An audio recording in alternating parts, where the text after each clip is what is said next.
So it's super late and I'm super tired and I wanted to do a blog about my commercial experience today, but I don't feel like typing, so I'm just gonna try to get it out real quick on camera, knowing that nobody's gonna watch this video because it's gonna be too long and no one has the patience for it. But this is what I consider inside the Actors Studio low budget commercial edition. And first off, wardrobe, I show up, they tell me to bring 10 different options. I had to borrow clothes because I don't have enough options to make 10 different options. Every single thing that they picked out that they thought was cute was borrowed from a friend. So obviously I need to go shopping ASAP. Then, comes the background's red. So they hold up a yellow shirt. Somebody's like, oh, that's too ketchup and mustard. They hold up a blue shirt. Oh, that's too God Bless America. They hold up a green shirt. Oh, that's too Merry Christmas. I just thought their descriptions were kind of funny. Finally, we settle on purple. No one has anything bad to say about purple. Then we move on to hair and makeup. They told me to come makeup ready. They said, oh yeah, your makeup looks great. Then they proceeded to add 6 more pounds. I don't know if it was a necessary evil because they thought my face was hideous or they just needed a more defined look on camera. I'm going to go up with option B. And then we move on to hair, which happens to be the bane of my existence. I have very fine hair. It's the opposite of what everyone wants, like thick, gorgeous locks. But they did cast me directly from my headshot, and my hair looks exactly the same in my headshot as it does, so I didn't think that they'd have too big of a problem with it, but they kept just going, oh, could we have more volume? Is there any way you could have more volume? And I felt really bad for my hair lady. She was doing the best she could, but if there was anything that I could do to have more volume, I would have done it a long time ago. And one day I'm just going to be rich enough to afford extensions, and I know that money should probably go to charity instead, but I just really want thick hair, and anything left over can go to charity, I promise. That's us actresses being super, super selfish.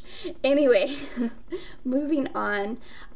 First, they wanted my hair straight. Then somebody mentions, what would look really cute is long, curly, beachy waves.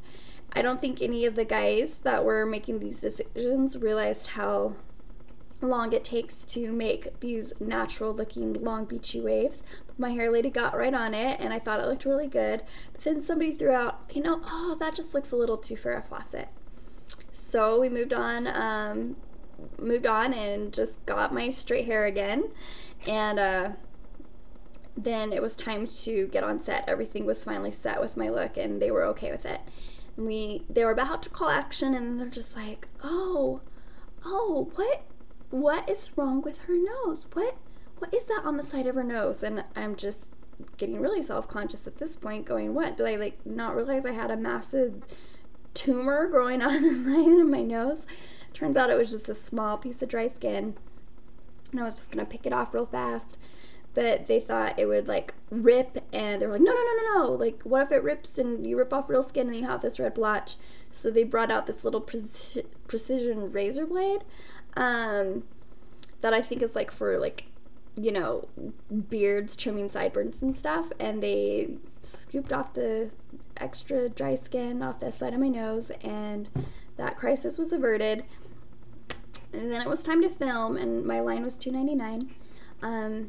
Say any word, pick a word in the human language, say it over and over again. It's going to sound very strange to you, and you're going to have I kind of hate doing one-liners because everybody gets so caught up on every nuance of the word that you say, and you're getting all this conflicting advice, say it more knowingly, say it more surprised, and there's just only so many ways you can say it. Whereas if you're doing a whole play, or if you're doing a whole movie, or even just one scene but it has more than one word, no one's gonna care that you said $2.99 this way instead of that way. We finally get some $2.99s that they like, and we moved on to the okays. How hard could that be, right? There's only one way to do an okay, you would think. But apparently my natural way of doing it okay is 2 football shapes, okay. And they needed a more perfect O, so they had to coach me on thumb placement. So I'm just adding this in as a little tidbit. So if you're lucky enough to see my commercial, I want you to fully appreciate the skill of the okay.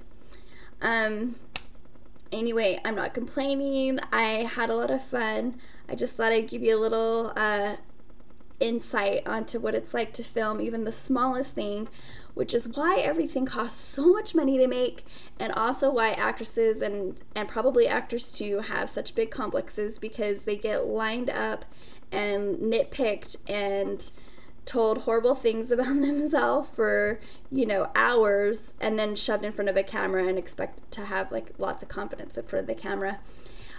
This of course only happens until you're a big famous celebrity. Then you could have hideous things wrong with your face and they're just going to tell you that you're beautiful no matter what, because people celebrity worship.